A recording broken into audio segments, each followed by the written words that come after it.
Atvykome prie Balto tilto, kur persikelia kasmetinės ančiukų lenktynės. Nusprendėme pasižvalgyti, kokiomis nuotaikomis gyvena renginio dalyviai ir organizatoriai. C'est la danse des canards qui en sortant de la mare se secoue le bas Iš kur sužinojote apie šitą renginį? Mūsų mokykla dalyvauja šitam renginį, privati gimnazija. Ir mes kartu su savo mokykla. Mes tiesiog esam iš Mieste LT portalo ir žurnalo ir mes labai norėjom integruotis į šitą renginį, nes labai gražiai yra mintis ir savo smagiai čilina. Žinome, jau senai labai dalyvavom jau gal 5 metus iš eilės. Mums pasakė Asta, kuri yra buvusi Rotarakto narė ir pakvietė ją sudalyvauti, įsigyti ančiukų ir sudalyvauti labdaros akcijoje. Kadangi mūsų sūnus Vaidotas irgi buvo Rotarakto narys kadaise, dabar jau užaugo didelis, tai dabar jo vaikai Augustas ir Emilija labai mielai čia dalyvauja ir labai džiaugiasi gražią nuostabią šventę. Ančiukų lenktynės yra labdaringas renginys, kurio tikslas yra surinkti lėšų talentingiams, tačiau finansinių galimybių neturintiems vaikams, kurias mes jiems skiriame įsigyti instrumentus, tobulėti, augti ir daryti tai, ką jie iš tikrųjų geba galbūt geriausiai, bet negali savo to leisti. 10 metų iš eilės renginys vyko Belmonte. Šiemet tiesiog nusprendėme, kad galbūt didesniai daliai žmonių mes norime parodyti šią iniciatyvą, šį renginį. Ir nutarėme organizuoti prie Baltojo tilto. Ir iš tikrųjų matome, kad susidomėjusių žmonių skaičius yra išties didesnis, vieta palankesnė, prieinamesnė ir ta pati šventė atviresnė visuomeniai.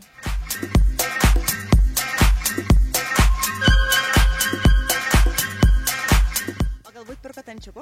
Oi, žinoma, visa šita hebra, kuri čia įsigijo bent jau po vieną. Taip, net 2. 3. Kiekvienam po vieną. Kokie jūsų ančiukų numeriai? Mano tai yra 657.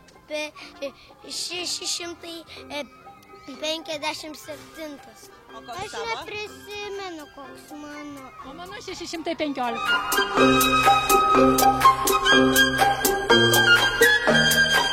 Kažkaip treniravot, ruošitės ančiukus? Ančiukai taip, ančiukai atliko daug visokių pratimų, ančiukai ir morališkai labai stipriai ruošėsi ir aš manau, kad mūsų ančiukų komandai labai gerai pasiseks.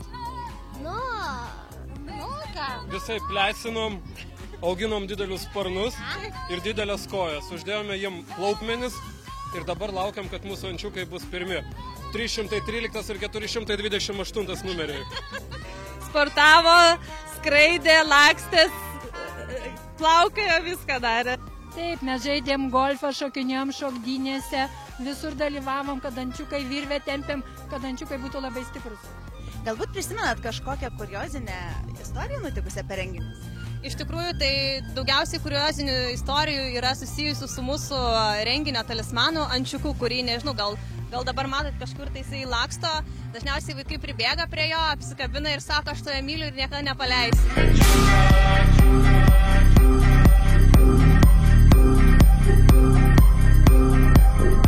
Ar patinka jums šitas renginys?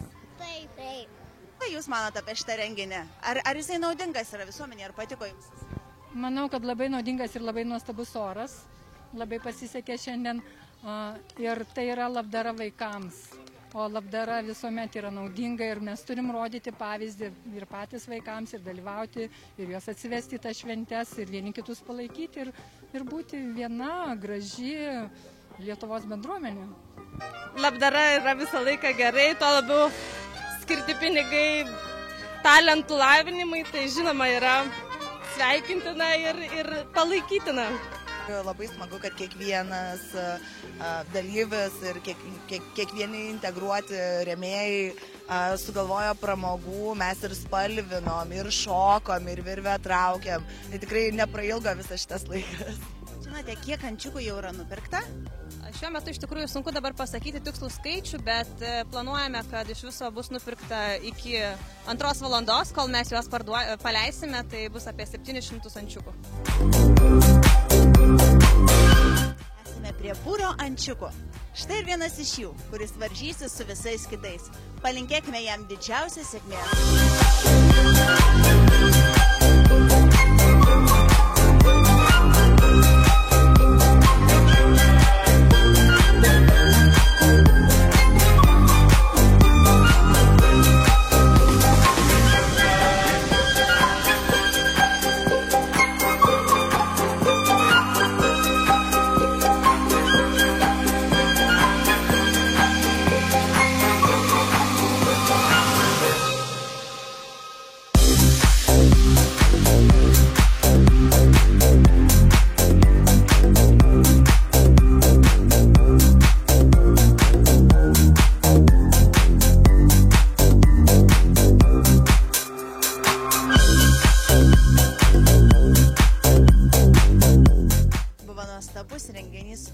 teigiamomis emocijomis, o surinkti pinigai padės tobulėti jauniesiems talentams. Tad iki susitikimo kitais metais.